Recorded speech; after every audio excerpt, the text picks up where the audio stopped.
गरीब का चिली पनीर।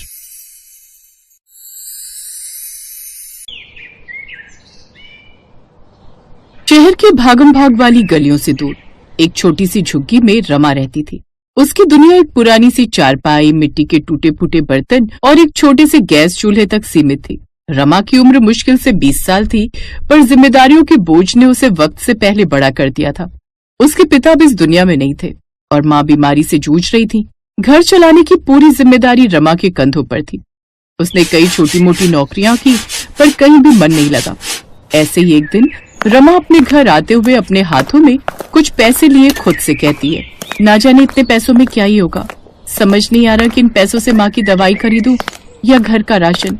हे भगवान, अब तू ही कोई रास्ता दिखा दे जिससे मैं अपनी माँ का इलाज भी करवा सकूं और घर खर्च भी चला सकूं। इतना बोलकर रमा पहले दुकान पर जाती है और कुछ पैसों से राशन लेने के बाद वो मेडिकल शॉप पर अपनी माँ की दवाई लेकर सीधा घर चली जाती है। घर जाने के बाद वो अपनी माँ को खाना बना कर देती है। ऐसे ही दिन गुजरते हैं। एक दिन जब रमा अपनी टूटी झोपड़ी में बैठी थी, तभी उसकी नजर एक पुराने अखबार के पन्ने पर पड़ी। उस पर एक शानदार रेस्टोरेंट के चिली पनीर की तस्वीर छपी थी। चिली पनीर, इतना महंगा खाना, क्या कभी मैं ऐसा कुछ बना पाऊंगी? उसकी माँ कांता देवी चारपाई पर लेटी हुई थी। उन्होंने रमा की उदासी भांप ली। क्या हुआ बेटी, किस सोच में डूबी है? कुछ नहीं माँ, बस ये अखबार देख रही थी। शहर के लोग कैसे कैसे पकवान खाते हैं। एक चिली पनीर की प्लेट हमारे पूरे दिन के खर्च से ज्यादा की होगी। अरे ये सब अमीरों के चोचले हैं। हमारा सादा खाना उनसे लाखों गुना अच्छा है, क्योंकि उसमें प्यार का स्वाद है। रमा को माँ की बात से एक प्रेरणा मिली। दरअसल उसे बचपन से खाना बनाने का बहुत शौक था और उसके हाथ में एक जादुई स्वाद भी था। अब अपनी माँ की बात सुनकर उसने सोचा, क्यों ना वो अपने हाथ के स्वाद और थोड़ा सा देसी जुगाड़ से एक सस्ता पर स्वादिष्ट चिली पनीर बनाए। उसके पास शिमला मिर्च नहीं थी, तो उसने हरी मिर्च और प्याज का इस्तेमाल किया। पनीर खरीदने के लिए भी पैसे कम थे, तो उसने अपनी छोटी बहन के लिए बचाए हुए दूध से थोड़ा सा पनीर खुद ही बनाया। अगले दिन रमा ने एक छोटी सी मेज ली और बस्ती के नुक्कड़ पर अपना ठेला लगाया। ठेले पर उसने एक पुराना पोस्टर चिपका दिया, गरीब का चिली पनीर, 30 रुपए मात्र में। अब सुबह से दोपहर हो चुकी थी, पर अब तक कोई ग्राहक नहीं आया था, जिसे देख अब रमा का हौसला टूटने लगा। तभी एक रिक्शे वाला मंगू उसके ठेले के पास आकर रुका और उसने उससे कहा, बहन ये चिली पनीर क्या है? भैया ये चिली पनीर है। चिली मतलब तीखा और पनीर तो आप जानते ही हैं। रहने दो बहन, ये तो नाम से ही बड़े लोगों का खाना लग रहा है और ये तो बड़े बड़े होटल का खाना होता है। हमारे लिए तो दाल रोटी काफी है। भैया एक बार चख कर तो देखो, ये गरीब का चिली पनीर है, घर के ताजे मसालों से बना है। पैसे तभी देना जब पसंद आए। मंगू हिचकिचाया, पर रमा की आंखों में विश्वास देखकर मान गया। रमा ने गर्मा गर्म चिली पनीर मंगू को परोसा। अब जैसे ही मंगू ने वो चिली पनीर खाया तो उसकी आंखें चौड़ी हो गई और चेहरा चमक उठा। अरे वाह बहन, ये तो कमाल है। इसमें तो देसी स्वाद और चाइनीज का मजा दोनों है। ये बहुत तीखा और चटपटा है। वैसे ये इतना स्वादिष्ट है, पर इतना सस्ता क्यों? भैया मैं अमीर नहीं हूँ, ये मेरी माँ की दवा का खर्च है। मैं चाहती हूँ कि मेरे जैसे गरीब लोग भी पेट भरकर ये शानदार स्वाद चख सके। आप जैसे लोगों का साथ मिला तो मैं अपनी माँ का इलाज करा पाऊंगी और इतना पैसा कमाऊंगी कि अपने पास हर बेरोजगार को रोजगार दे सकूं। जरूर, आज से तेरी दुकान का प्रचार मैं करूँगा। ये ले 50 रुपए, 30 खाने के और 20 तेरी मेहनत के। उसकी बात सुनकर रमा की आंखें नम हो गयी। उस दिन के बाद मंगू ने कई रिक्शा चालकों और मजदूरों को रमा के ठेले पर भेजा। धीरे धीरे रमा का ठेला मशहूर होने लगा। उसका गरीब का चिली पनीर एक हॉट टॉपिक बन गया। अब लोग दूर दूर से उसके ठेले पर आने लगे। उसकी देसी चटनी और ताजे पनीर का स्वाद बड़े रेस्टोरेंट के चिली पनीर को भी मात दे रहा था। ऐसे ही एक दिन उस बस्ती का एक अमीर और लालची व्यापारी सेठ किशनलाल अपनी महंगी कार से गुजर रहा था। तभी उसकी नजर रमा के ठेले पर लगी भीड़ पर जाती है, जिसे देखकर वो रुक गया। अरे ये किस बात की भीड़ है? इस गंदी बस्ती में कौन सा सोना बिक रहा है? दीपक जरा देख कर आओ कि वहाँ इतनी भीड़ क्यों लग रही है। सेठ की बात सुनकर अब दीपक उसे भीड़ का राज पता करने जाता है और थोड़ी देर बाद जब वो वापस आता है तो सेठ से कहता है, सेठ जी, एक गरीब लड़की है, वो गरीब का चिली पनीर बेचती है। बहुत स्वादिष्ट है और इतनी भीड़ है कि पूछिए मत। सेठ किशनलाल को गुस्सा आ गया। उसके खुद के बड़े रेस्टोरेंट में इतनी भीड़ नहीं होती थी जितनी उसके छोटे ठेले पर थी। माँ के पास जाता है और भड़कते हुए कहता है, ए लड़की, तू ये क्या ड्रामा कर रही है यहाँ? चिली पनीर मेरी रेसिपी है। तेरे जैसे फटेहाल लोग ये नाम इस्तेमाल नहीं कर सकते। ये जगह मेरी है, कल से यहाँ दुकान बंद। सेठ जी, मैंने कोई चोरी नहीं की। ये गरीब का चिली पनीर है, मेरे खून पसीने की कमाई है। मैंने आपसे कोई जगह नहीं छीनी है, बस अपने लिए थोड़ी सी जगह बनाई है। बकवास बंद कर। कल से अगर ये ठेला यहाँ दिखा तो मैं पुलिस को बुला लूंगा और इसे तोड़ दूंगा। इतना बोलकर सेठ वहाँ से चला जाता है, पर सेठ की धमकी से रमा टूट गई। उसने ठेला हटा लिया और घर आकर रोने लगी। क्या हुआ बेटी, तेरी आंखें क्यों लाल है? माँ, मेरा सपना टूट गया। सेठ किशन लाल ने धमकी दी है कि अगर मैंने ठेला लगाया तो वो सब तोड़ देगा।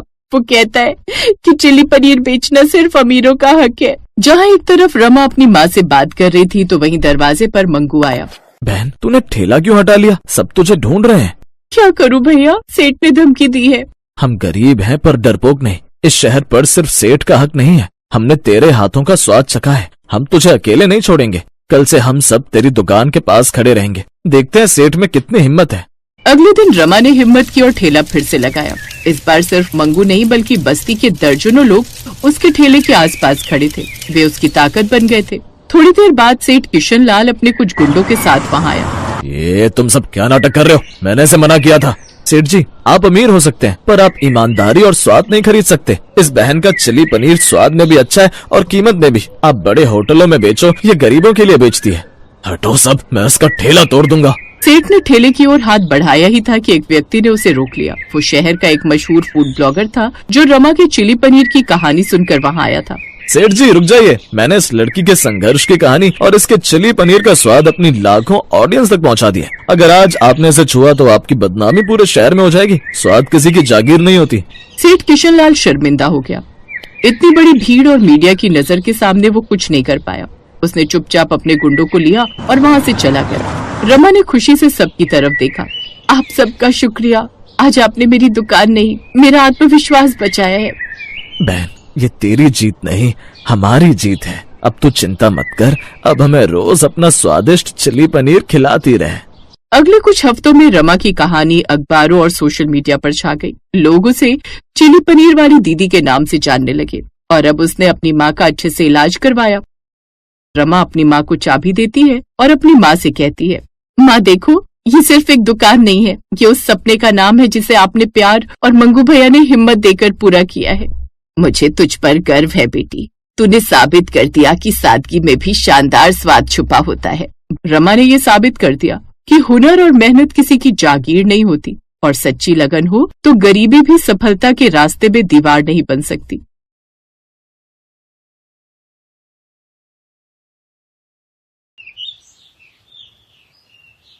पूर्वी और अपर्णा दोनों बहनें अपनी बूढ़ी माँ आशा के साथ रहती थीं।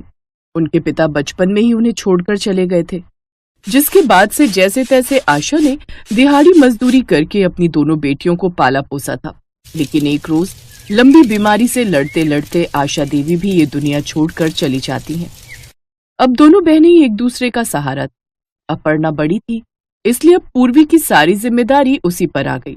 अब लोगों के घरों में काम करके वो अपनी छोटी बहन को पढ़ाने लिखाने लगी। एक रोज, अपर्णा दीदी, आप मेरा और घर का खर्चा अकेले उठाती हो, आप भी तो कितना थक जाती हो, फिर आप मुझे काम क्यों नहीं करने देती? क्योंकि पूर्वी, मैं नहीं चाहती कि तुम लोगों के घरों में जाकर कामकाज करके अपना जीवन बिताओ। इसलिए मैं चाहती हूँ कि तुम अच्छी तरह पढ़ाई लिखाई करो और ढंग का काम करो। मैंने और माँ ने तो ये सब काम कर लिया, लेकिन मैं नहीं चाहती कि तुम ये सब काम करो। अपनी बहन की बात सुनकर पूर्वी अपर्णा को गले से लगा लेती है। ऐसे ही समय बीतता है। पूर्वी को शुरू से ही खाना बनाने का बड़ा शौक था, इसलिए वो अपनी आगे की पढ़ाई भी कुकिंग लाइन में ही करती है। फिर एक रोज वो अपनी बहन को चिली पनीर बनाकर खिलाती है, जिसे चखकर अपर्णा कहती है, अरे वाह पूर्वी, ये तो बड़ा ही स्वाद बना है। मुझे नहीं पता था मेरी बहन इतना अच्छा खाना बनाना जानती है। अगर इसे कोई भी खाएगा तो तारीफ करते थकेगा नहीं। बड़ा ही लजीज है ये। ऐसी बात है दीदी, फिर तो मैं गांव में अपना चिली पनीर का ठेला लगाऊंगी। आप पैसों का इंतजाम कर दो। लेकिन बहन, अभी तो मेरे पास इतने पैसे नहीं है कि मैं चिली पनीर का ठेला खोल सकूं। मुझे कुछ नहीं पता दीदी, मैंने कहा ना, मैं चिली पनीर का ठेला लगाऊंगी मतलब लगाऊंगी। मुझे कहीं से भी पैसे ला कर दो।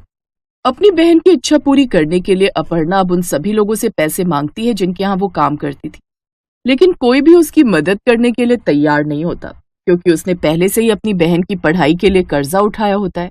थक हार कर अपर्णा गांव के मंदिर जाती है और भगवान से प्रार्थना करती है। उसको उदास देख पंडित जी उससे पूछते हैं, क्या हुआ अपर्णा बेटी, तुम बड़ी परेशान लग रही हो? पंडित जी, आप तो जानते ही हैं, पूर्वी को मैंने बचपन से ही कितने लाड प्यार से पाला है। और उसकी हर इच्छा को पूरा किया है। अब वो गांव में ठेला लगाना चाहती है, लेकिन आप तो जानते हैं मेरे हालात कैसे हैं। मैंने सबसे मदद भी मांगी, लेकिन कोई मेरी मदद नहीं करना चाहता। अपर्णा बेटी, तुम चिंता मत करो, मैं तुम्हारी मदद करूंगा। मेरी कोई बेटी नहीं है, लेकिन मैं तुम दोनों को हमेशा अपनी बेटी की तरह ही मानता आया हूँ। ये लो, ये पैसे रखो और अपनी बहन का ठेला खुलवा दो। क्या पता इस ठेले से तुम बहनों के अच्छे दिन शुरू हो जाएं। ये सब देखकर अपर्णा को बहुत अच्छा लगता है। वो पंडित जी का शुक्रिया अदा कर घर आ जाती है और फिर जरूरत का सामान और ठेला लाकर गांव में अपनी बहन का चिली पनीर का ठेला खुलवा देती है। बच्चे बूढ़े सबको पूर्वी के हाथ का बना चिली पनीर बहुत पसंद आता है। ऐसे ही एक दिन गांव का मुखिया चिली पनीर खाता है और तारीफ करते हुए कहता है, वाह पूर्वी बिटिया, सच में तुम्हारे हाथों में तो जादू है। क्या मजेदार चिल्ली पनीर बनाती हो तुम। सच कहूँ तो मैंने बहुत से चिल्ली पनीर खाए हैं, अलग अलग गांव और कई बार शहर में अपने बेटे के यहाँ जाता हूँ तब भी, लेकिन ऐसा चिल्ली पनीर मैंने आज तक नहीं खाया। ऐसा करो, 2 प्लेट चिल्ली पनीर पैक भी कर दो, मैं अपनी बेटी और पत्नी को भी खिलाऊंगा। जी मुखिया जी, मैं अभी बना देती हूँ। मुखिया वो चिली पनीर लेकर घर आता है तो उसकी पत्नी और बेटी को भी वो चिली पनीर बड़ा पसंद आता है। ऐसे कुछ दिन बीत जाते हैं। पूर्वी के चिली पनीर की बिक्री अब दिन पर दिन बढ़ती जाती है, जिसे देख उसकी बहन भी काफी खुश थी। कुछ दिन बाद गांव के मुखिया की बेटी शोभा की शादी तय हो जाती है। पापा, मैं चाहती हूँ कि मेरी शादी के मेन्यू में चिली पनीर जरूर होने चाहिए, और वो चिली पनीर सिर्फ पूर्वी के हाथों का बना हुआ ही होना चाहिए। उसके हाथ का बना चिली पनीर खाकर सब बाराती तारीफ करते रह जाएंगे। ये तो तुमने बिल्कुल ठीक कहा बेटी। ये बात करने के लिए मुखिया पूर्वी के पास गया। पूर्वी शोभा मेरी इकलौती बेटी है और मैं उसका कहाँ कैसे टाल सकता हूँ। इसीलिए तुम उसकी शादी में चिल्ली पनीर जरूर बनाना, और इसके लिए मैं तुम्हें मुंह मांगे पैसे भी दे दूंगा। बोलो, मंजूर है तुम्हें? इतना सारा मुनाफा देख पूर्वी झट से मुखिया को हाँ कर देती है। हाँ हाँ मुखिया जी, क्यों नहीं। लेकिन ध्यान रहे शिकायत का मौका नहीं मिले। जी आप बेफिक्र रहिए, आपको शिकायत का कोई मौका नहीं मिलेगा। तो फिर ठीक है, तुम मुझे अपने सारे जरूरी सामान की सूची दे दो, मैं सारा सामान मंगवा दूंगा। लेकिन ध्यान रहे किसी भी तरह की कोई शिकायत नहीं होनी चाहिए। ऐसे दिन गुजरते हैं और शोभा की शादी का दिन आ जाता है। पूर्वी बढ़िया से चिली पनीर बनाकर तैयार कर लेती है। उसके हाथ के बने चिली पनीर सबको बड़े पसंद आते हैं। शोभा की शादी के बाद तो अब उसके पास और भी ज्यादा ग्राहक आने लगे थे, जिससे उसकी आमदनी अच्छी खासी हुई। अब वो अपनी बड़ी बहन का लिया हुआ लोगों का सारा कर्जा भी उतार देती है, लेकिन उसका काम ज्यादा चलने की वजह से अब उसके मन में लालच अपना घर बना लेता है। अब तो मेरा काम बहुत अच्छा चलने लगा है। ग्राहक मेरे चिली पनीर के इतने दीवाने हो गए कि मैं उन्हें कुछ भी बनाकर खिलाऊं तो वो खा ही लेंगे। क्यों ना मैं पाउडर से पनीर बनाकर लोगों को खिलाऊं। अब वो लोगों को पाउडर से पनीर बनाकर चिली पनीर खिलाती है, जिससे उसकी लागत अब काफी कम हो जाती है और कमाई अच्छी खासी होने लगती है। न जाने क्यों, लेकिन इस चिल्ली पनीर का स्वाद अब पहले जैसा बिल्कुल नहीं लग रहा। आपने इसका मसाला बदला है क्या? नहीं तो, ऐसा कुछ भी नहीं है। शायद आपकी जुबान को स्वाद नहीं आ रहा है। यहाँ पर कितने सारे ग्राहक बैठे हैं, लेकिन किसी ने मुझसे शिकायत नहीं की। नहीं, लेकिन मुझे चिल्ली पनीर पहले जैसा नहीं लग रहा। होना हो जरूर कुछ गड़बड़ है।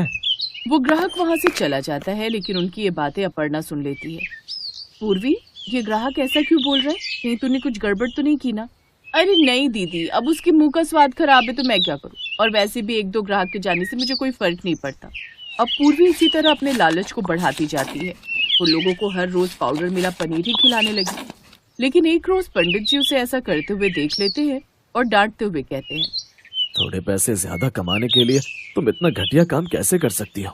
तुम जानती हो ना पाउडर वाला पनीर खाना लोगों के लिए कितना हानिकारक है। तुम ग्राहकों की सेहत के साथ खिलवाड़ कैसे कर सकती हो? एक तुम्हारी बहन है जिसने इतनी मेहनत और कष्ट करके तुम्हें काबिल बनाया, और एक तुम हो जो ऐसा घटिया काम करके उसका नाम डुबा रही हो।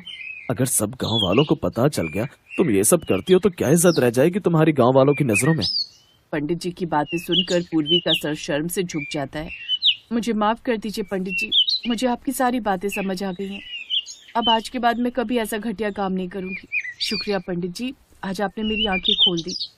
इस तरह से पूर्वी को अपनी गलती का एहसास होता है और वो हमेशा हमेशा के लिए काम छोड़ देती है। अब वो पूरी ईमानदारी से अपनी बहन के साथ ठेले पर चिली पनीर बनाकर बेचती है। अब वो दोनों और भी ज्यादा अच्छी कमाई करने लगे, जिससे गरीबी के बादल अब उनकी जिंदगी से छटने लगे। Best buddies. Hello friends, Thanks for watching this video. अगर आपको ये वीडियो पसंद आया है तो प्लीज लाइक, सब्सक्राइब, कमेंट्स करें इस वीडियो पर और हाँ, शेयर करना भी ना भूलें। और भी मजेदार वीडियो देखने के लिए नीचे दिए गए बेल आइकॉन को दबाएं। देखते रहिए बेस्ट बडीज।